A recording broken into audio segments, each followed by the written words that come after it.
Bismillahirrahmanirrahim. Assalamualaikum warahmatullahi taala wabarakatuh. Waalaikumsalam warahmatullahi wabarakatuh. Alhamdulillah wassalatu wassalamu ala sayyidina Rasulillah Sayyidina Muhammad bin Abdullah wa ala alihi wa sahbihi wa mawalah wa la hawla wa la quwata illa billah. Ashhadu an la ilaha illallah wahdahu la syarika lah wa ashhadu anna sayyidana wa maulana Muhammadan abduhu wa rasuluhu la nabiyya wa la rasula ba'dah. Amma ba'du fanawayna at-ta'allum wa ta'lim wal ifadah wal istifadah wal iqamah wal istiqamah wal hatha 'ala tamassuki bi kitabillah wa sunnati rasulillah ibtigha'an li mardatillahi wa wajhil karim. Allahumma faqihna fid din wa 'allimna ta'wil waj'alna minal ladzina yastami'una al-qawla fayattabi'una ahsanah. Allahumma arinal haqqa haqqan warzuqna ittiba'ah wa arinal batila batila warzuqna ijtinabah wa adkhilna bi rahmatika fi ibadikas salihin amin ya rabbal alamin. Ila hadratin Nabi Muhammadin sallallahu alaihi wasallam wa ila ruhi Sayyidil Imam Al-Bukhari radhiyallahu ta'ala anhu wa ardhah wa nafa'ana bihi wa bi ulumihi wa bi masyayikhihi wa bi ulumi masyayikhihi fid dharain amin. Wa ila arwahi jami' syurahil Bukhari wa khususan ruhi Sayyidi Syekh Abi Bakar bin Salim wa usuli wa furu'ihim wa jami' salatina Ali Abi Alawi sya'ulillahi lana wa lahumul Fatihah. A'udzu billahi minasyaitonir rajim. Bismillahirrahmanirrahim. Alhamdulillahi rabbil alamin arrahmanir rahim maliki yaumiddin. Iyyaka na'budu wa iyyaka nasta'in ihdinas siratal mustaqim siratal ladzina an'amta 'alaihim ghairil maghdubi 'alaihim waladdallin amin. Ikhwati wa akhwati fillah rahimani wa rahimakumullah, a'azani wa azakumullah. Alhamdulillah Allah Subhanahu wa taala izinkan kita untuk sama-sama bermajelis di majelis tahdis yang membacakan hadis Nabi Muhammad sallallahu alaihi wasallam, dan majelis tahdis ini adalah majelis yang mubarak dan mulia karena yang dibacakan adalah kalam Allah Subhanahu wa taala dan kalam Nabi Muhammad sallallahu alaihi wasallam. Tidak ada faedahnya kita di dalam bermajelis sementara kita tidak membaca kalam Allah dan kalam Nabi Muhammad sallallahu alaihi wasallam. Insyaallah kita akan melanjutkan pembahasan kita ke dalam kitab yang kedua, yaitu Kitabul Iman dari kitab Sahihul Bukhari yang ditulis oleh Al-Imam Muhammad bin Ismail bin Ibrahim bin Al-Mughirah bin Bardisbah Al-Bukhari Al-Juhfi radhiyallahu ta'ala anhu. Fa aqulu wa billahi taufiq bisanadil mutasili ila al-muallif al-Imam Al-Bukhari radhiyallahu ta'ala anhu wardah wa nafa'ana bihi wa bi'ulumihi fid dharin amin. Qala bismillahirrahmanirrahim. Imam Bukhari memulai dengan Bismillahirrahmanirrahim. Abda'u. Aku memulai dengan menyebut nama Allah Subhanahu wa taala Ar-Rahman dan Ar-Rahim, yang Maha Pengasih lagi Maha Penyayang. Faidah yang sering disampaikan para ulama, Ar-Rahman bima a'ta war-Rahim bima ghafara. Maksudnya, Ar-Rahman adalah zat yang memberikan nikmat tanpa pandang bulu. Nikmat yang dimaksud adalah nikmat zahir ya. Nikmat zahir yang seperti sehat, kemudian juga kecerdasan, ya, itu nikmat-nikmat yang dapat kita saksikan bahkan kepada orang kafir sekalipun, ya. Atau juga nikmat batin yang berupa usulul iman yang diberikan tanpa pandang bulu. Ya Allah Subhanahu wa taala kalau sudah tajalli dengan fadlnya, bahkan orang yang umur hidupnya kafir ketika akhir hayat taubat. Dan Allah Subhanahu wa taala kalau sudah tajalli dengan jalalnya, maka orang-orang yang sombong dengan ibadahnya, orang-orang yang sombong dengan ilmunya, orang-orang yang sombong dengan jabatannya, orang-orang yang sombong dengan kedudukan dan hartanya, maka pada akhir hidupnya dibuat su'ul khotimah. Nauzubillah, ya. Sementara Ar-Rahim adalah nama Allah Subhanahu wa taala yang mana ditafsirkan oleh para ulama, maksudnya adalah Allah Subhanahu wa taala hanya akan memberikan kasih sayangnya di yaumil qiyamah kepada orang-orang yang beriman, ya. Kitabul Iman. Beliau mengatakan Kitabul Iman, yaitu kitab, yang dimaksud kitab adalah satu buku yang di situ terdapat bab-bab pembahasan, ya, itu disebut kitab. Bab, ya. Qala radhiyallahu ta'ala anhu, babun qaulun Nabi sallallahu alaihi wa alihi wasallam bunyal Islamu ala khamsin. Bab yang membahas tentang perkataan Nabi Muhammad sallallahu alaihi wa alihi wasallam bahwasanya Islam itu dibangun di atas 5. Qala radhiyallahu ta'ala anhu, beliau mengatakan wa huwa qaulun wa fi'lun. Imam Bukhari di sini mulai menunjukkan kapasitas beliau sebagai seseorang yang juga sebenarnya ahli di dalam ilmu akidah. Beliau mengatakan qaulun wa fi'lun. Jadi yang namanya iman itu adalah perkataan dan juga perbuatan. Ini malam ini mungkin kita akan habiskan waktu membahas ini, ya. Ini mungkin kita akan habiskan waktu kita akan mentahkik, ya.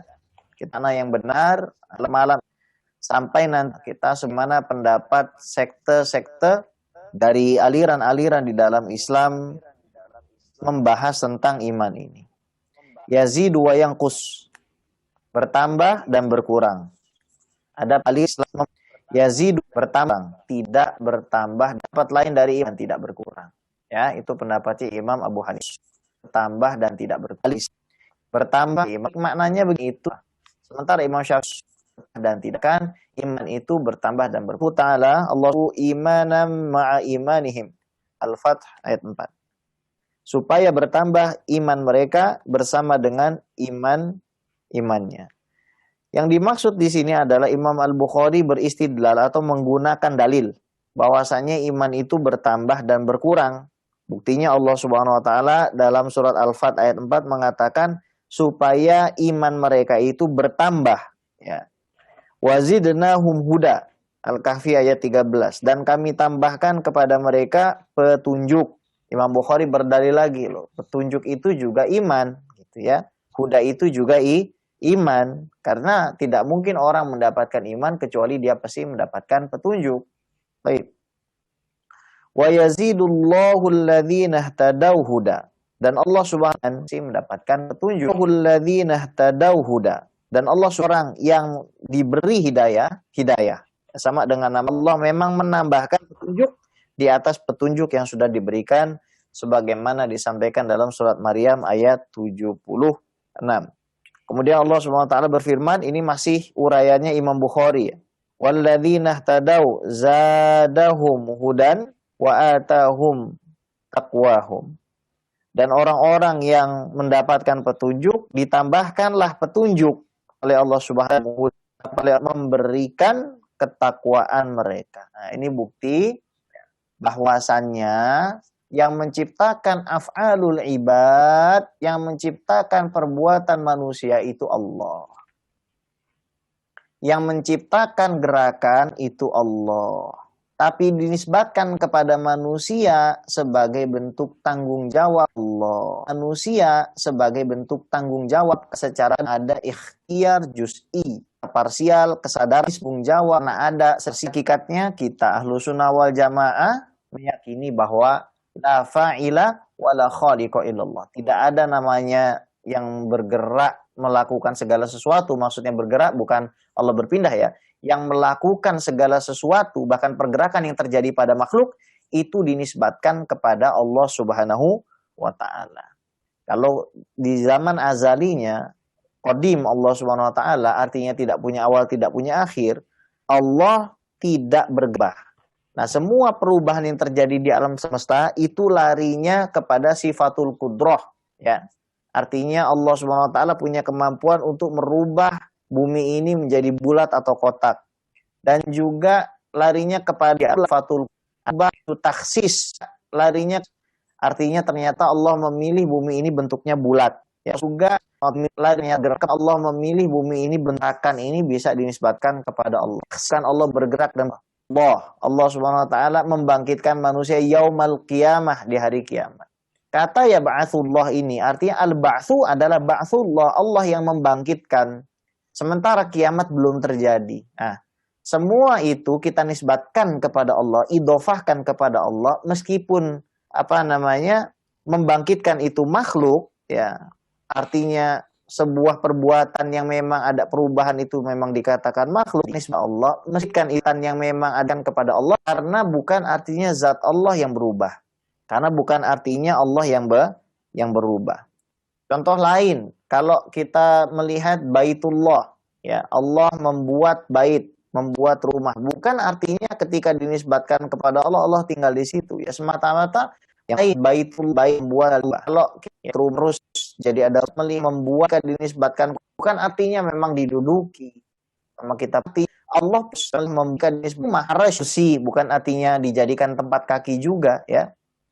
Nah, ini Imam Bukhari di sini beristidlal dengan ayat-ayat dari Al-Qur'an, ya, menunjukkan bahwasanya kita di dalam masalah akidah, ya, utama ayat menunjukkan Al-Qur'an. Al-Qur'an kita di dalam masalah kepada soft atau orang-orang yang mengaku mengikuti Al-Qur'an tapi bergaya filosofi akidah. Lanjutkan ya perkataan Imam Bukhari, wa pada dina amanu imana, dan bertambahlah orang-orang yang beriman iman mereka, ya. Al-Mudaththir ayat 31. Wa qauluhu ta'ala ayyukum zadathu hadhihi imana fa ammal ladzina amanu fazadathum imana, ya. Di sini Allah SWT menegaskan juga bahwasanya orang-orang yang beriman ditambahkan orang-orang yang beriman mereka. Wa qauluhu jalla dzikruhu fakhshawhum fazadahum imana. Mereka takutlah kamu kepada pasukan yang akan menyerang kamu, justru malah iman mereka bertambah, ya. Wa qauluhu ta'ala wa ma zadahum illa imana wa taslima. Tidaklah bertambah melainkan iman dan juga kepasrahan mereka. Surat Al-Ahzab ayat 20. Di sini Imam Al-Bukhari menunjukkan kapasitas beliau bukan hanya seorang penukil. Meskipun kalau kita lihat kitab Khalqu Af'alil Ibad, Imam Bukhari ini seperti wartawan. Wartawan itu kalau mau surat kabar, kalau mau menyerang orang, pakai lisan orang lain yang juga punya kapasitas. Ya, itu Imam Bukhari sukanya begitu. Maka kita saksikan dalam Khalqu Af'alil Ibad, Imam Bukhari menukilkan perkataan salafus soleh banyak sekali. Dan ini adalah ciri muhaddisin, ya, ciri ahli hadis. Maksudnya salafus soleh, Imam sangat enggan berbicara tanpa riwayat. Terus kita pegang apa itu amanah ilmiah yang diajarkan oleh Al-Imam Al-Bukhari, ya. Kemudian beliau berkata, qala radhiyallahu ta'ala anhu wal hubbu fillah wal bughdu fillah minal iman. Cinta karena Allah, benci karena Allah adalah bagian dari iman. Cinta bahwa iman al perbuatan manusia. Artinya iman itu memang bisa berubah. Iman itu bisa bertambah dan berkurang. Itu loh maksudnya. Karena cinta dan benci itu bisa berubah-ubah kadarnya. Kadang-kadang kita tambah cinta dengan Rasulullah SAW. Kadang-kadang kita lalai mencintai Nabi SAW. Ya.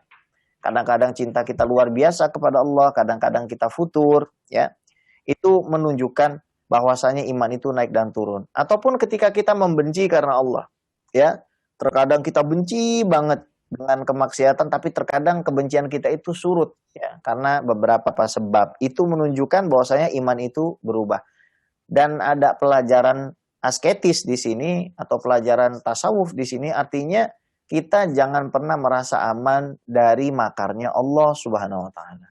Jangan pernah kita merasa bahwasanya saya ini dilahirkan Islam, keluarga Islam, keturunan Islam, ikut kajian atau bahkan punya ilmu agama. Kita jangan sampai merasa aman dari su'ul khotimah, ya.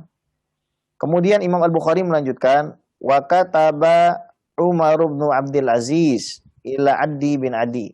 Umar bin Abdul Aziz menulis kepada Adi bin Adi, innalil imani faraidha wa syara'idha wa syara'i'a. Sesungguhnya iman itu punya faraid, itu punya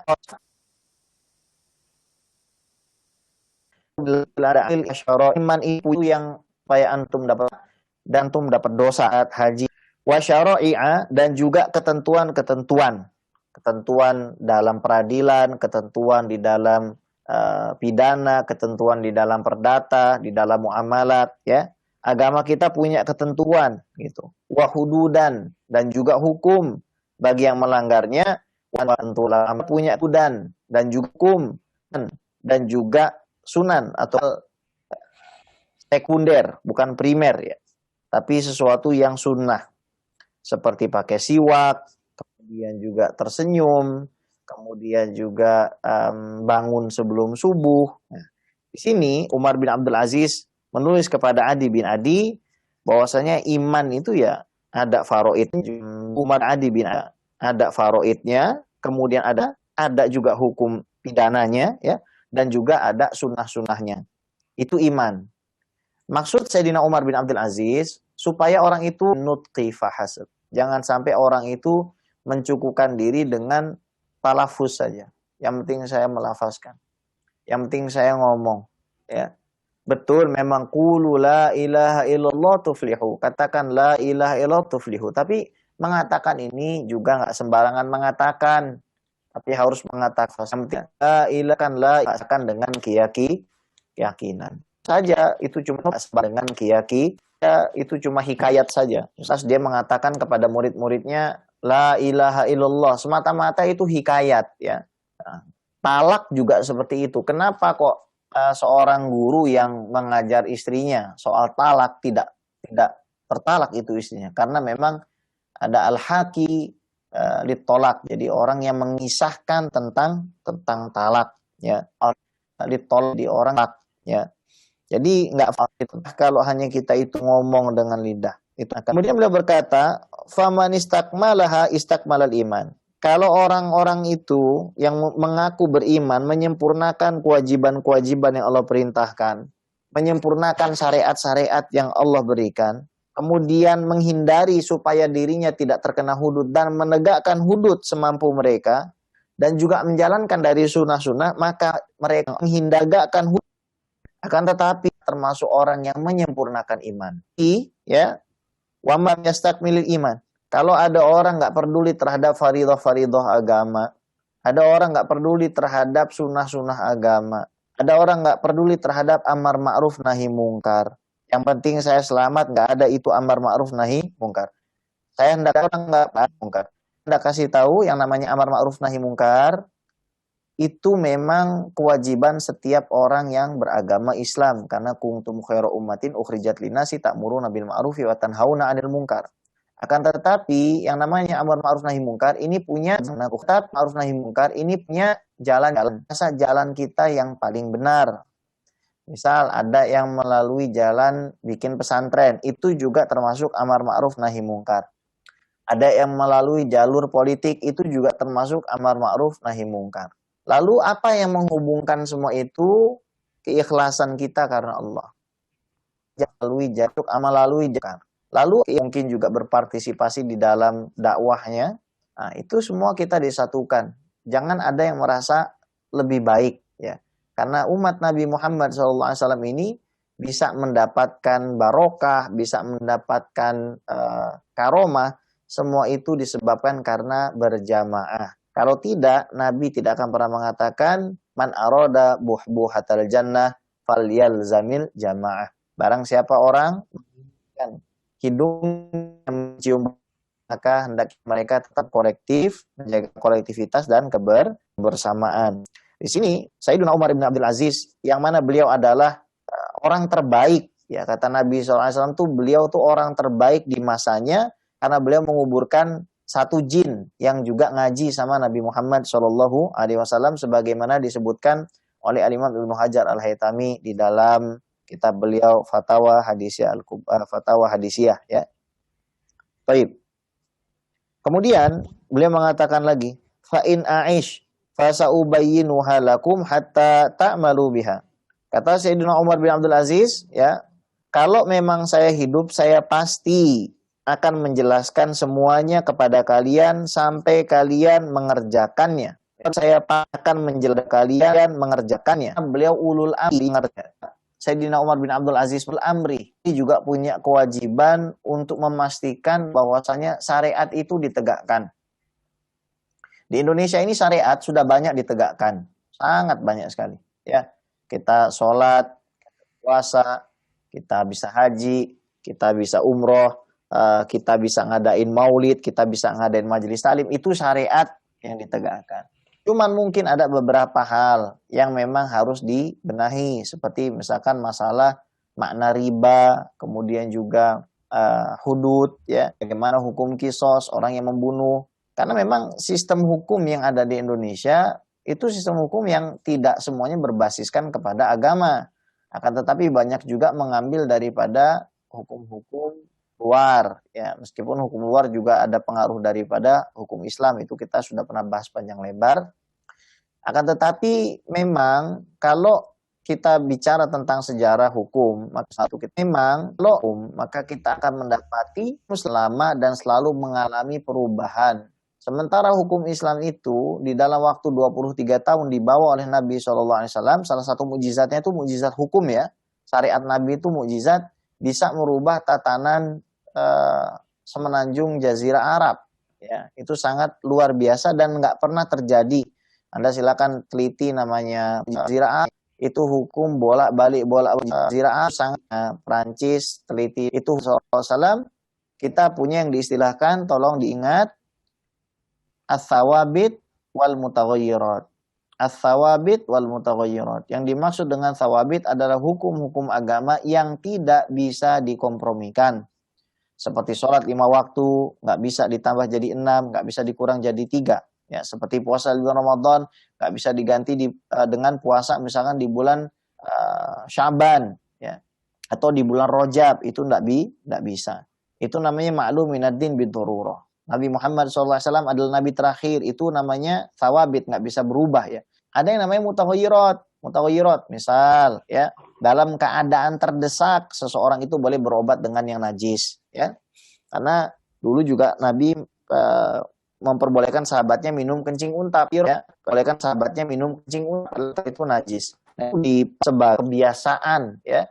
Tapi pahamilah itu sebagaimana disampaikan para ulama Syafi'iyah sebagai keringanan, ya, bukan kebiasaan, karena kencing unta itu najis. Nah, ini dibahas di dalam kitab-kitab ulama Syafi'iyah, Tuhfatul Muhtaj, Syarah Minhajnya Imam Ibnu Hajar Al-Haytami juga bahas itu, ya, at-tadawi bin najasah mubah, yakni ingdad darurah. Ketika darurat maka diperbolehkan kita berobat dengan sesuatu yang najis, ya.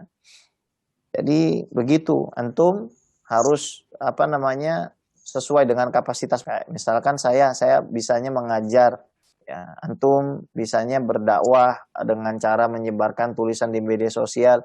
Masing-masing dari kita akan dihisab sesuai dengan niatnya, ya. Kemudian wa in amut fama ana ala suhbatikum biharis. Ini keren sekali. Kata Umar bin Abdul Aziz, ya, kalau saya meninggal, saya juga nggak kepengen amat gitu untuk terus bersama kalian, ya.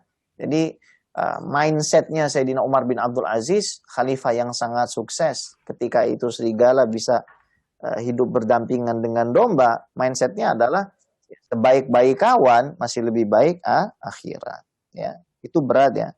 Qala Ibrahim, berkata Nabi Ibrahim alaihissalam, maksudnya, ya, walakil yatma'inna qalbi, akan tetapi ya, inna qalbi, ya, artinya ada tambahan wakil, akan tetapi ini maksudnya apa sih? Ya, ada isyarat bahwasanya semakin bertambah iman seseorang kepada Allah Subhanahu wa taala, kepada wa'adnya dan wa'idnya, kepada janji dan juga ancamannya Allah Subhanahu wa taala, semakin tebal imannya, semakin kokoh imannya, maka dirinya pasti akan semakin tenang.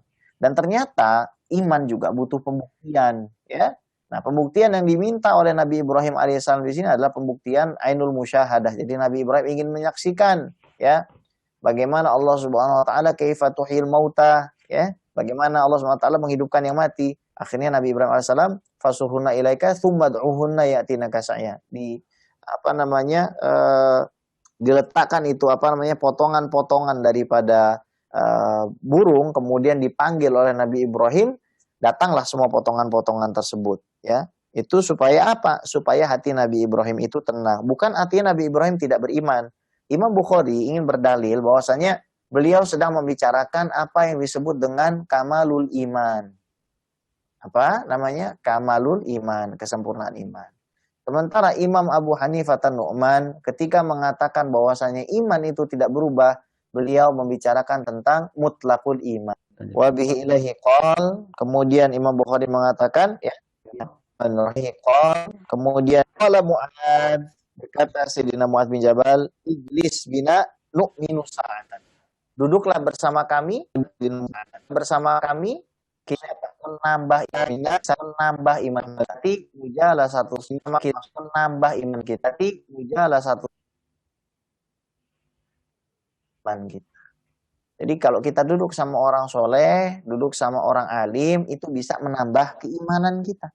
Bahkan salah satu cara paling cepat untuk ngecas kita punya iman adalah duduk dengan orang soleh. Jadi kalau kita ngerasa iman kita turun, iman kita rendah, ayo cepat-cepat kita cari orang soleh di sekitar kita. Yang akhwat, carilah hababah, ya kan banyak ustazah-ustazah sekarang yang ada ustazah Amiroh Jindan, ada ustazah dan ada ustaz kemudian Aryani, itu juga bagus-bagus. Nah, bagi yang akhwat datangi ya, ketika lagi dalam kondisi galau, ketika lagi dalam kondisi risau, datangilah para hababah itu, datangilah para ustazah itu. Insya Allah dengan kita duduk bersama mereka, iman kita akan bertambah. Dalilnya Sayyidina Mu'adz begitu, ya. Wasbir nafsaka ma'al ladzina yad'una rabbahum bil ghadati wal 'ashyi yuriduna wajha. Wahai Muhammad, ma'al ladzina yuriduna wajha. Ya. Bersabarlah engkau bersama ya orang-orang yang mengingat Allah Subhanahu wa taala pada pagi dan petang, semata-mata hanya mengharapkan Allah. Artinya, kalau kita mau sabar, nggak mungkin kita berkawan dengan orang yang nggak ingat sama Allah. Berkawan dengan orang yang ingat dengan Allah itu harus berkawan dengan tambahan orang Allah itu harusnya bisa membuat yang sabar, tambah kokoh, dan Allah tambah sabar. Kokoh memang akan membuatmu tambah risau. Ya. Taib. Qala Ibnu Mas'ud radhiyallahu taala anhu al-yaqin al-imanu kullu. Sayyidina Abdullah bin Mas'ud mengatakan yang namanya yakin itu adalah semuanya iman. Semuanya iman, ya. Maka ada istilah ainul yaqin, semuanya iman. Maka ada istilah ainul yaqin, kan yakin, semuanya iman. Yang dimana yakin maksud dengan ilmu yakin dan kita yakin. Misalkan kita mengetahui bahwasannya gula itu manis. Gula itu manis. Kemudian ada yang namanya ainul yakin. Ainul yakin itu kita melihat dan kita yakin. Seperti kita melihat gula ya. Dicicipi orang, terus dia bilang terus dia bilang manis. Nah, itu seperti kita gula ya. Manis. Nah, itu kita yakin bahwa kita sendiri mencicipi gula tersebut. Nah, ilmu kita tentang surga membuat kita yakin, kita baru sampai derajat ilmu yakin. Kalau akhirnya kita ngelihat surga, kita sudah sampai insya Allah ke dalam derajat ainul yakin. Nah, kalau kita sudah merasakan masuk ke dalam surga, maka kita akan dapatkan derajat hakul yakin. Ya. Kemudian beliau melanjutkan, akan yakin. Ya. Kemudian qala Ibnu Umar kan lihat taqwa hatta yada'a mahaka fi sadri. Murid Nabi Muhammad SAW yang juga anaknya Sayyidina Umar bin Khattab mengatakan begini. Tidak akan sampai seseorang ke dalam hakikat takut. Ya, takut itu gimana ya? Takwa itu artinya, makna takwa antum tahu? Hifdzu syai' an kulli makhluqat orang.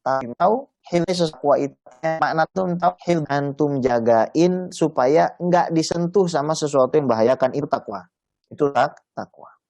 Nah, maksud takwa ketika Nabi mengatakan ittaqillaha haitsu ma kunta. Bertakwalah kamu kepada Allah di mana saja kamu berada. Kalau kita lihat kepada surah Ad-Dukhan ayat 56, Allah mengatakan kalau tidak salah, wa waqahum adzabal jahim. Wa waqahum adzabal jahim. Jadi Allah itu menghalangi orang-orang beriman dari azab neraka jahim. Permintaan adzabillahi ta'ala wiqayah. Jadi orang yang bertakwa adalah dia yang selalu melihat seolah-olah di hadapannya ada api neraka. Pada akhirnya dia takut dan dia berhati-hati. Jadi tidak sembarangan. Orang yang bertakwa itu cirinya adalah dia tidak sembarangan. Bukan dengan pakai baju putih, bukan dengan pakai peci putih, orang lantas dikatakan bertakwa. Tapi takwa itu adalah amal Takwa itu adalah laku, ya, suluk, di mana seseorang itu berusaha untuk menghalangi dirinya agar tidak terjilat api neraka, menghalangi dirinya dari sebab-sebab yang bisa membuat dia dimurkai oleh Allah Subhanahu wa taala, ya. Itu maknanya takwa. Kemudian qala Mujahid, ya, tadi belum dibahas, ya. La yablughul abdu haqiqata taqwa hatta yada'a ma haka fi sadri. Jadi kata Abdullah bin Umar, tidak akan sampai kepada hakikat yang tadi sudah saya jelaskan sebelum orang tersebut menghilangkan, orang tersebut buang apa-apa yang membuat batinnya risau. Jadi kalau ada orang punya batin yang risau terhadap mal, harta, kemudian jabatan, dan lain seterusnya, dia tidak akan bisa dapat derajat takwa. Jadi orang yang bertakwa adalah orang yang tidak pernah merisaukan kecuali pandangan Tuhan kepada dirinya. Dia tidak peduli pandangan manusia, mau dikatakan pelit, mau dikatakan sombong, mau dikatakan jahat.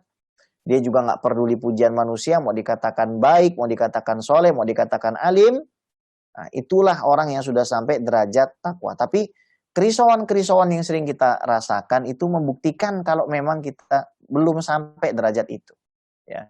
Itu membuktikan kalau kita sangat jauh dari derajat takwa, ya. Taib.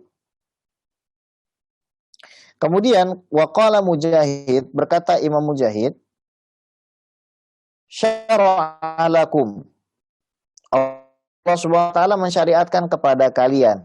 Apa maksudnya? Awsainaka ya Muhammadu wa iyyahu dinan wahidan. Wahai Muhammad, kami wasiatkan kepadamu, ya, agama yang satu. Wa qala Ibnu Abbas, berkata Sayyiduna Abdullah bin Abbas, syir'atan wa minhaja, ai sabilan wa sunnatan. Jadi Allah Subhanahu wa taala sudah memberikan jalan dan juga memberikan sunnah, ya. Jadi nggak sembarangan ini, ya. Nah, kita harus memahami juga istilah iman ini memang menjadi bahan perdebatan di kalangan ulama ahli tauhid, ya. Makanya kalau kita bahas kitab Jauharatut Tauhid, di situ ada nazom, ya, Bahrul Rojas, mustaf'ilun, mustaf'ilun, mustaf'ilun, mustaf'ilun, mustaf'ilun, mustaf'ilun, mustaf'ilun, mustaf'ilun, mustaf'ilun, mustaf'ilun, mustaf'ilun, mustaf'ilun, ya. Sebagaimana dikatakan, wa kullu ma jaza alaihi al-adamu alaihi qat'an yastahilul qidamu wa fusiral imanu bit tasdiqi wa nutku fihi al-khulfu bit tahqiqi. Wakila syartun kal amal, wakila bal syatrun wal islam asyrohan nabil amal. Mithalu hadzal hajju wa salatu, kadza siyami fadri wa zakatu, wa rujihat ziyadatul imani bima tazidu ta'atul insani, wa naqsuhu bi naqsiha wakila la khulfa kadza qad nuqila. Nah, ya. Jadi di situ dibahas tentang masalah faqila syartun kal amal, wakila bal. Dikatakan mengucapkan itu syahadat, mengucapkan syahadat itu adalah syarat sebagaimana amal. Syarat apa? Syarat supaya masuk Islam. Wakila bal syatrun, tapi ada yang mengatakan, oh, ngucap itu bukan termasuk syarat. Artinya kalau ada orang nggak ngucap, dia juga bukannya orang kafir, gitu. Tapi cuma bagian saja. Cuma bagian saja dan simbol saja. Wal Islam asyrohan nabil amal, dan Islam itu difahami dengan amal, ya. Jadi ada orang syahadat tapi nggak mau amal, ya dipertanyakan juga keberagamaannya. Ada orang amal nggak mau syahadat, nah itu juga dipertanyakan keimanannya. Al-Imam Baijuuri Burhan, ya, mengatakan, ya, membahas, ya, kalau kita melihat syarah-syarah Jauharatut Tauhid dari mulai anaknya Imam Ibrahim Al-Laqani, ya, Imam Abdissalam, terus kepada Al-Imam Al-Amirul Kabir, yang paling bagus, ya, memilah-milih antara nafais-nafais, hal-hal yang sangat istimewa dari kitab-kitab yang mensyarah Jauharatut Tauhid adalah Al-Imam Al-Baijuuri. Meskipun memang beliau membuatnya ini sangat ringkas, tapi sangat bermanfaat, ya. Jadi yang mengatakan bahwasannya melafazkan dua kalimat syahadat itu adalah syarat, wa hadzal qauli muhaqqiqil asy'ariyah wal maturidiyah wa li ghairihim. Jadi ini adalah pendapatnya ahli tahqiq. Maksudnya adalah orang-orang yang kompeten, ya, kompetennya itu bukan kelas profesor ya, tapi di antara para ulama mereka itu sudah dianggap sangat-sangat kompeten dari kalangan ulama Asy'ariyah, Maturidiyah dan selain mereka.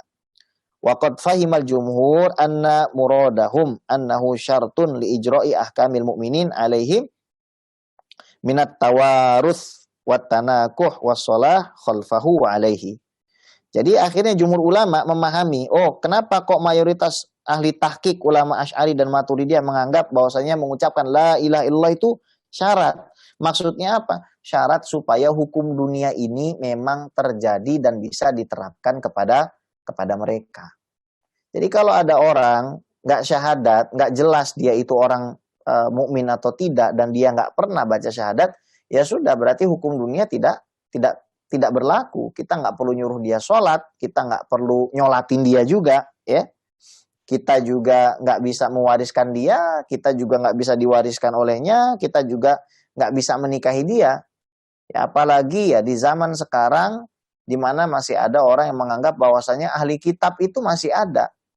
Padahal ya yang ditahqiq oleh para ulama Syafi'iyah, namanya ahli kitab itu sudah nggak ada. Namanya ahli kitab, yang dimaksud ahli kitab yang boleh dinikahin dari kalangan Nasroniyah dan juga Yahudiyah adalah yang masih punya keturunan dari Nabi Harun alaihissalam. Sekarang masalahnya, yang masih ada darah nyambung sama Nabi Harun alaihissalam itu siapa? Kebanyakan orang-orang yang ada zaman sekarang, mereka di KTP-nya Kristen, tapi amal ibadahnya amalan ibadah ya orang-orang yang musyrik, ya. Maka di sini nanti akan ada masalah fikih juga, gimana kalau pasutri yang non muslim masuk Islam, apakah pernikahannya itu sah, tetap dikatakan sah atau tidak. Nah, yang ditahqiq oleh para ulama Syafi'iyah adalah dilihat, kalau memang yang masuk Islam dua-duanya, maka pernikahannya baqin, ya, maka pernikahannya itu tetap. Tapi kalau misalkan salah satunya masih tetap kafir, yang satunya dia beriman, nah, maka pada saat itu sudah jatuh talak, ya, dan masa idahnya sesuai dengan masa idah yang normal, yaitu 3 kali suci, ya, sesuai dengan ikhtilaf perbedaan ulama, 3 bulan, 3 kali suci, 3 kali haid, ya. Kalau Syafi'iyah 3 kali suci. Nah, di situ ya terjadinya. Tapi kalau pada saat masa iddah akhirnya kembali lagi masuk ke dalam dia jadi mu'alaf, maka pernikahannya tetap, ya. Walaupun ya kedua pasangan itu tadinya adalah penyembah pagan, bukan ahli kitab, walaupun nyembah patung, nyembah apa, tapi kalau sudah syahadat, ya, ini kemuliaan kita punya agama, akhirnya Allah Subhanahu wa taala memuliakan bahwasanya pernikahannya itu tetap. Kemudian dengan syarat memang bukan saudara sesusuan. Kalau memang ketahuan saudara sesusuan itu harus fasakh, berarti nikahnya sudah rusak, ya. Wadafni fi maqabiril muslimin, ya. Jadi orang tuh harus mengucapkan syahadat supaya memang dia bisa dikuburkan di kuburan orang Islam. Nah, antum jangan sampai kalau lihat kuburan orang kafir bilang assalamualaikum ya ahlul kubur, ya. Antum kalau misalkan lewat kuburan orang kafir, antum syahadat. Lihat simbol-simbol orang kafir, baca syahadat. Misalkan lihat salib, asyhadu alla ilaha illallah wa asyhadu anna muhammadar rasulullah. Antum baca syahadat itu disunahkan oleh para ulama. Maka pentingnya kita itu syahadat adalah apa? Supaya orang itu kita ketahui muslim, ya, muslim. Tapi bukan cuma itu doang ya tandanya, bukan cuma itu doang ya. Itu nanti kita akan bahas. Wa mutalabatihi bisolawati wa zakat, ya. Dan juga kita bisa menuntutnya supaya bikin sholat wa zakawat dan bayar zakat wa ghairi dzalika dan selainnya. Li'anna at-tasdiq al-qalbi wa in kana imanan illa annahu batin khafi fala budda lahu min alamatin dhahiratin tadullu alaihi litunata ay tu'allaq bihi tilkal ahkam. Meskipun iman itu posisinya di hati, ya ikhwah, ya. Iman itu posisinya di hati dan Allah Maha mengetahui. Akan tetapi supaya hukum dunia ini bisa berlaku bagi seseorang, dia memang harus menampakkan syahadatnya. Dia memang harus menampakkan syahadatnya. memang saya ini adalah orang yang beriman, asyhadu alla ilaha illallah wa asyhadu anna Muhammadar Rasulullah, ya. Supaya akhirnya dia bisa mendapatkan banyak keberuntungan. Itulah sebabnya kalau kita lihat orang-orang yang baru masuk Islam, sebenarnya mereka tidak perlu disyahadatkan di masjid. Dalam artian kalau mereka nggak disyahadatkan di masjid juga mereka tetap orang beriman kok. Tapi kenapa disyahadatkan di masjid? Supaya dia bisa diberikan hak-haknya, ya. Supaya dia bisa diberikan perhatiannya, kemudian juga dituntut kewajibannya. Kemudian Imam Al-Baijuri melanjutkan kembali, faman shadaqa biqalbihi, kalau ada orang beriman dengan hatinya, walam yukirra bilisanihi, dan dia tidak melafazkan itu. Dia beriman dengan hatinya, dia tapi nggak melafazkan. La li udhrin mana'ahu, nggak ada uzur sama sekali. Wala li ibain, bukan juga gara-gara dia menentang, ya dia cuma nggak ngomong aja. Ya, balittafaqalahu dzalika. Maka dia tetap dianggap orang yang beriman. Antum bisa lihat dari kelakuannya. Antum kan kalau ketemu sama kawan gitu, kawan kantor, antum suka tanya sama teman, dia tuh Islam atau enggak sih? Oh Islam, dia sholat. Nah, tuh kan, antum nggak ngelihat dia syahadat gitu kan? Nggak perlu juga antum tanya, ayo syahadat. Apakah kita terutama di kota Jakarta ini, setiap ketemu orang harus nanyain, apakah kamu ini mukmin? Wah, ini repot banget gitu. Tapi kita tahu dari perbuatan juga nih orang sholat, ya. Dari cara pemain bola begini saja kadang-kadang kita husnuzon kalau dia muslim, padahal nggak mesti juga dia muslim, ya. Thayyib. Fahuwa mu'minun indallah ghairu mu'minin fil ahkami dunyawiyah, ya. Nah, orang itu yang tadi itu dia dianggap beriman.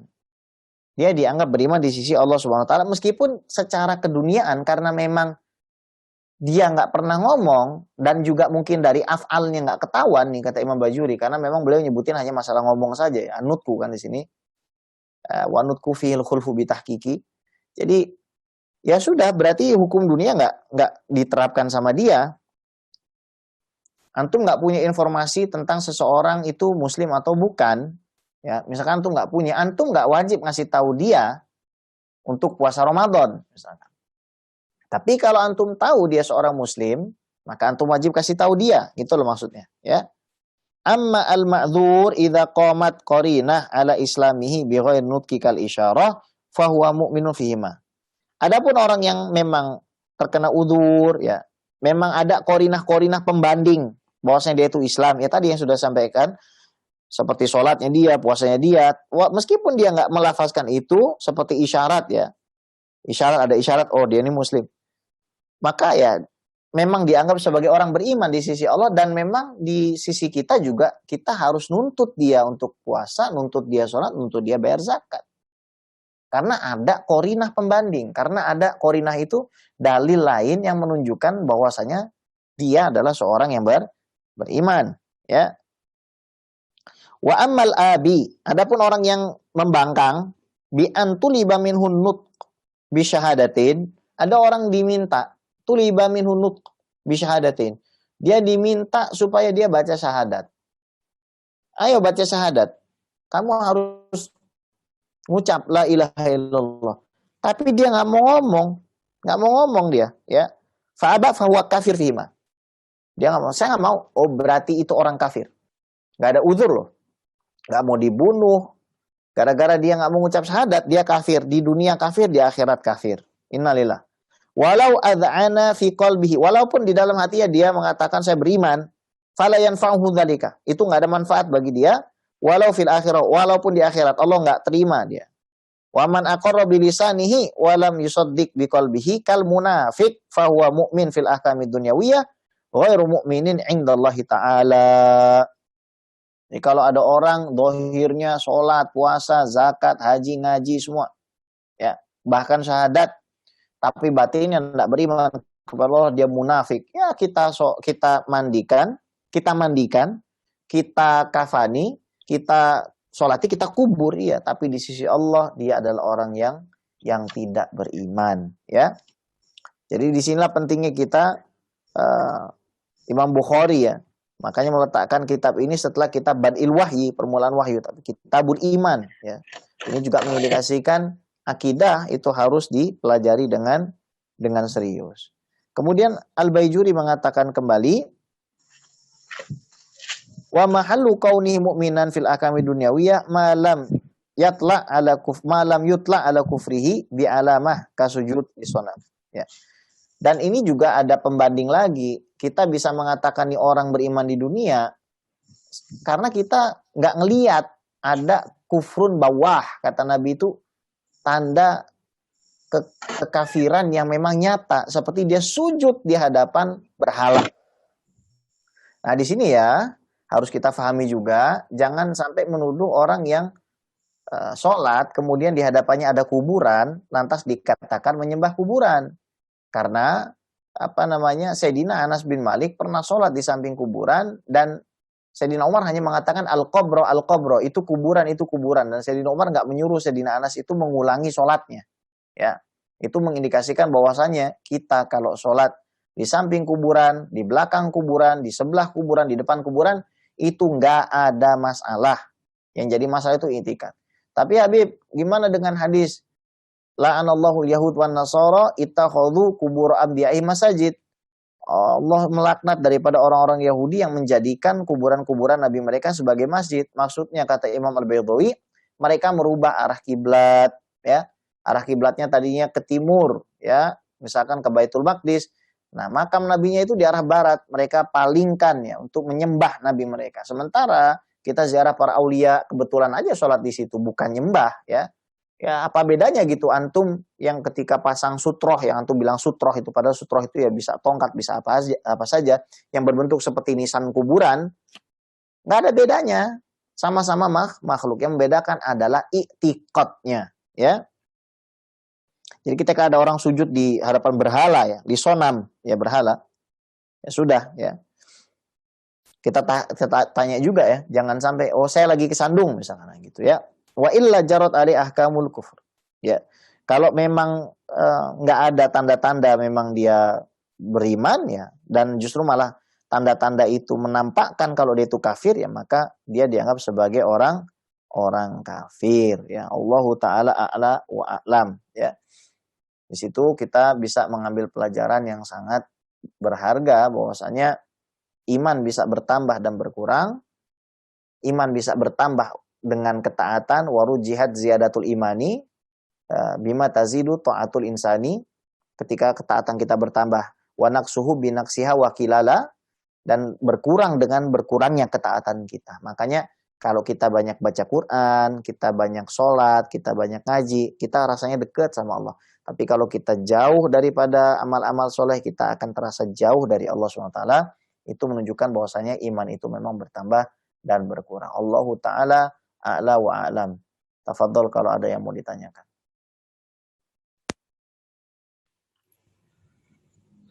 Baik Habib, terima kasih atas penjelasan Habib. Ini ada pertanyaan dari YouTube Habib. Ya, silakan. Dari Bapak Amri Mahfuz. Terkait dengan apa yang Habib sampaikan tentang bahwa tidak ada lagi ahli kitab pada zaman sekarang. Pertanyaan beliau, di antara umat muslim masih ada yang mengatakan makanan-makanan di negara yang mayoritas kafir dengan menganggap sembelihan ahli kitab itu halal. Bagaimana Habib? Ya. Bismillah, alhamdulillah, salatu wassalamu ala sayyidina Rasulillah Muhammad bin Abdullah wa ala alihi wa ala kita di dalam ambil pendapat ya. Ketika ada khilaf di kalangan para ulama, yang pertama kita tidak bisa mengingkari apa yang terjadi di antara khilaf-khilaf tersebut. Nah memang ada sebagian ulama yang menganggap bahwa ahli kitab itu sampai sekarang masih ada. Akan tetapi pendapat Imam Syafi'i itu saya rasa lebih selamat, ya, lebih selamat.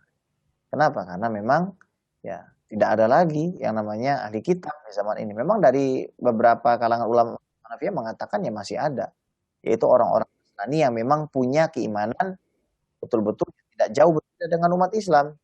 Innalladzina amanu walladzina hadu wan nasara was-sabiina man amana billahi wal yawmil akhir wa salihah falahum ajrum 'inda rabbihim wala khaufun 'alaihim wala hum yahzanun.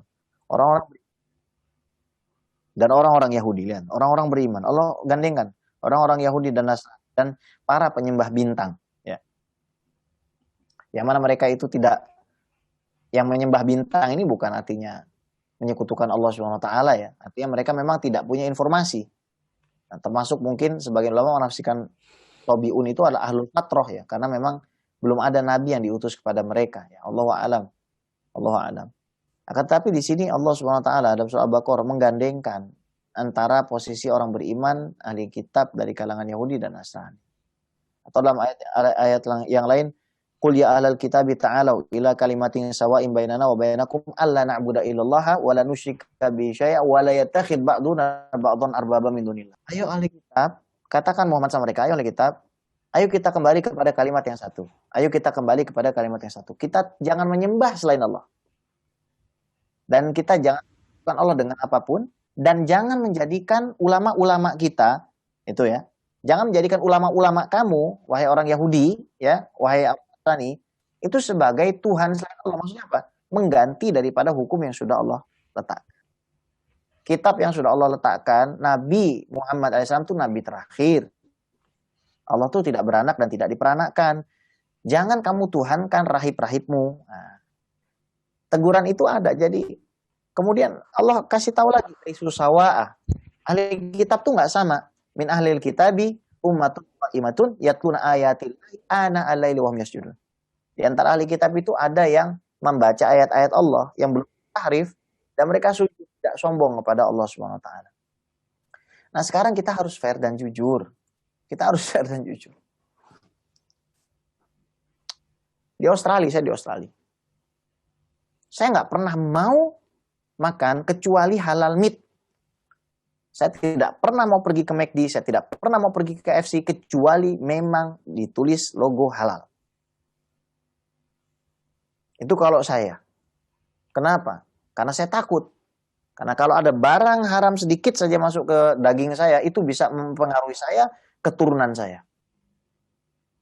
Jadi alhamdulillah sertifikasi sertifikat halal di luar negeri itu sudah cukup banyak, dan untuk mendapatkan halal meat itu harus effort, harus usaha, ya. Tapi saya kira di tempat-tempat yang saya kira ada di Australia, yang karena saya pernah ke sana, meskipun agak rural, katakanlah seperti di Sunshine Coast, kita memang harus berjuang agak jauh untuk mencapai tempat di mana kita bisa dapat daging yang halal, ya. Tapi ya itu memang harus kita lakukan untuk keselamatan agama kita dan jadi pahala.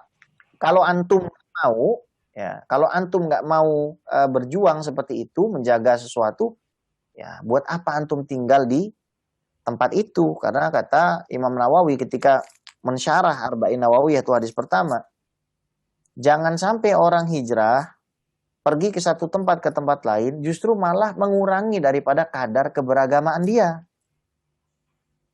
Buat apa kita pindah hanya untuk cari uang, tapi mengurangi kadar keberagamaan dirinya? Kalau misalkan seperti tenaga kerja yang ada di Hong Kong dan lain seterusnya, kita nggak bisa memukul rata. Di antara mereka memang ada yang nggak punya uang sama sekali, sehingga akhirnya mereka terpaksa banget ke sana. Di antara mereka juga ada yang memang kabur dari masalah, ada yang mungkin juga pengen cari penghidupan yang lebih baik, ya, penghidupan yang lebih baik. Nah, disitulah keimanan kita kembali diuji. Jadi kalau antum nanya kepada saya pribadi dalam prakteknya tidak akan mau memakan, bahkan saya diundang oleh guru bahasa Inggris saya di Australia, saya katakan tidak. Bukan karena saya tidak menghormati beliau, ya. Baik. Baik. Selanjutnya Habib, dari yang kedua pertanyaannya terkait dengan doa Robitoh yang dikarang oleh Al-Imam Syahid Hasan Al-Banna. Apakah itu termasuk doa yang menjadi penguat ukhuwah? Ini pertanyaan dari Bapak Muhammad Taufik. Baik. Saya tidak suka bicara politik, ya. Saya tidak suka bicara politik. doa-doa yang disusun oleh Hasan Al-Banna itu doa-doa yang berasal dari Nabi SAW dan Toriko, karena Hasan Al-Banna juga dulunya ya itu adalah orang. Jadi Hasan Al-Banna itu punya saudara 3, yang mana dididik sama orang tuanya untuk pegang mazhab yang berbeda-beda, Hanafi, Maliki, Hambali, Syafi'i, dan penganut Toriko. Jadi memang bagus ya kalau wiridnya bagus dan antum ya silakan amalkan. Cuman saya tidak mengamalkan itu dalam artian susunan yang ditulis oleh beliau itu saya nggak mengamalkan, tapi saya mengamalkan apa yang ditulis oleh guru-guru saya dan salaf-salaf saya yang bersanad.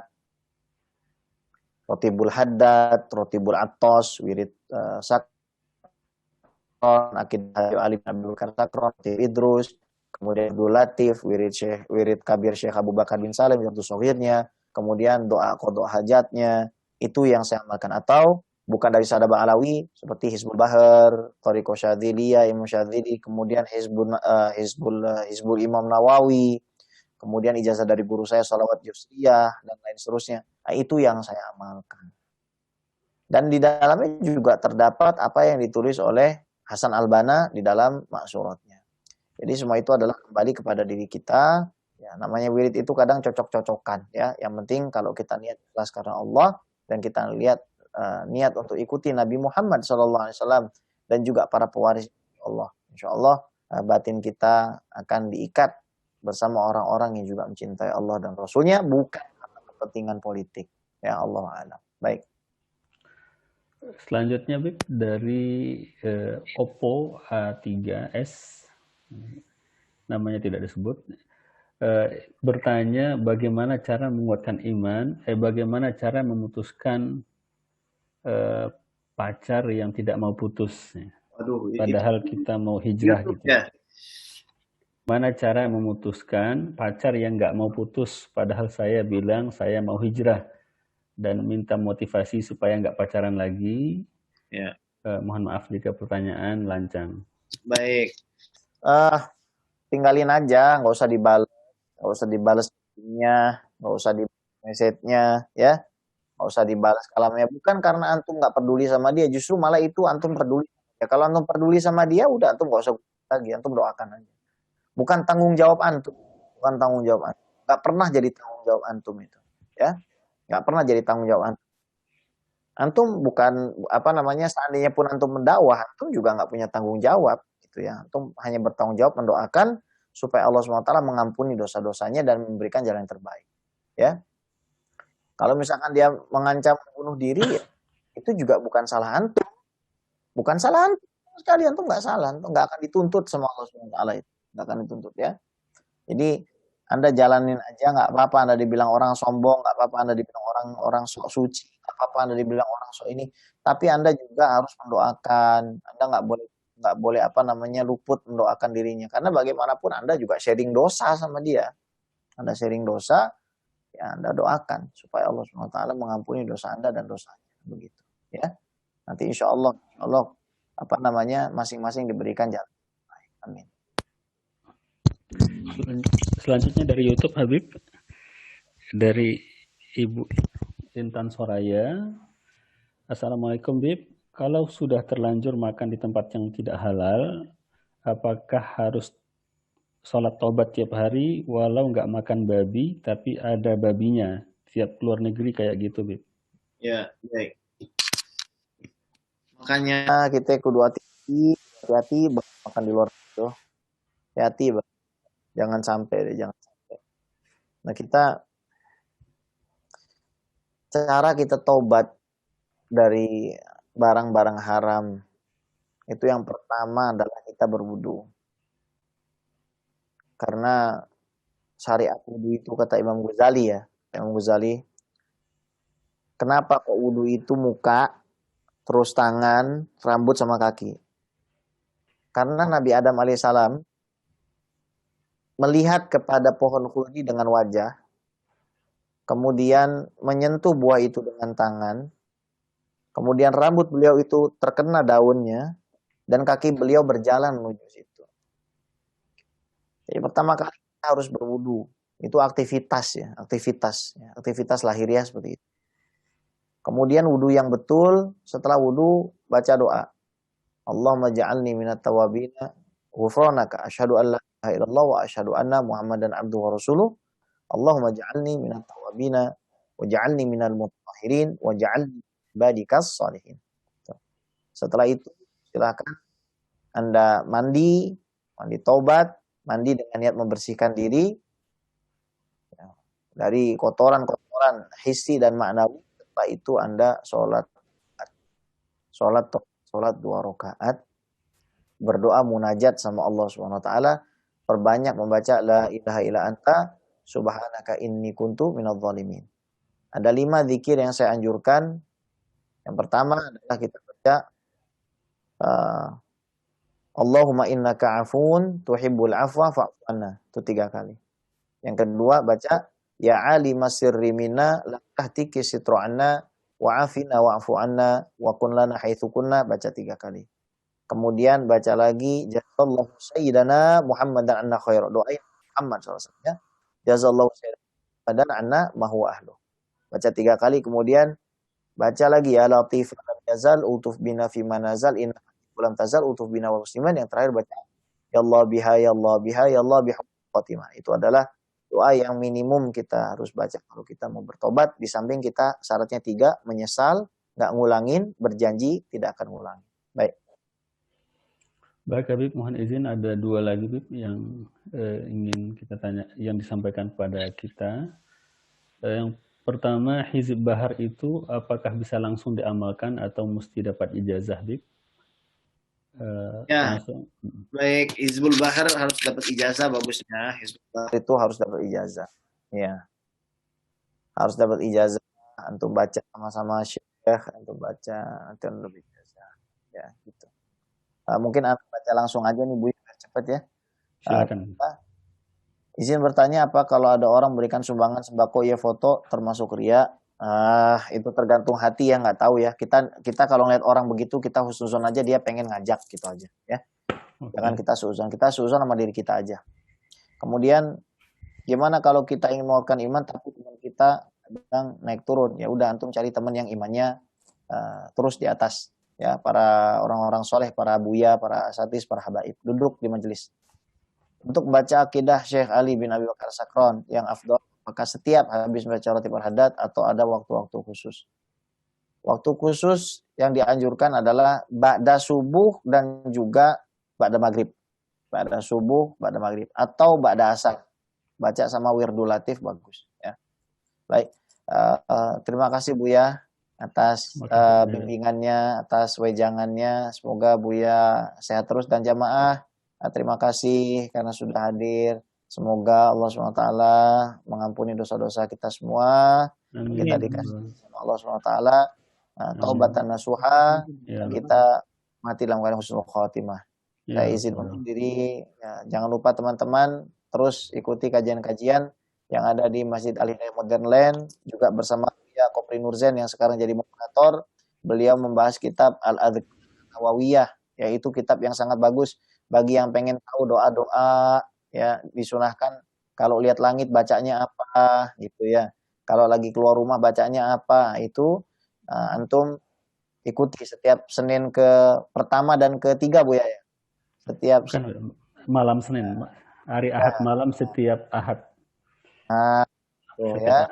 Jadi silakan teman-teman, jangan ragu ikut kajian karena beliau ini adalah senior saya di Al-Azhar dan sahabat daripada Ustaz Abdul Somad.